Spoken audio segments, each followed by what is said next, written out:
Gönlüne geri türlümüldü Hakan'dan basar Hakan'dan basar Hakan'a dedim annede Hakkın sana gelmedi Hakkımız kapol dedi Ufu iyi koydu Hakkımız hafif ol dedi Binye vurmasın Gümrüz alıp karasa Hakan'dan basar Görüm kendi görümdüm Görüm desi bıkmaz Müslüman'da dönümdüm Orada tutar Yolun ayağını tutar Gidin tezgürün yolunda Yaşamda önünde kaytara Kaçarlasın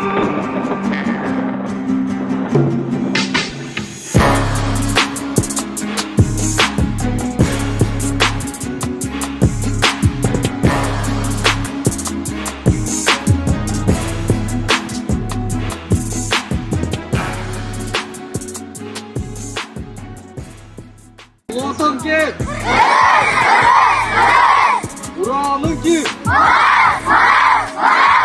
Akşam menajerinin bir özlem lütfen kim? Ayın menekinin bir özlem lütfen kim? Altın menekinin bir özlem lütfen kim?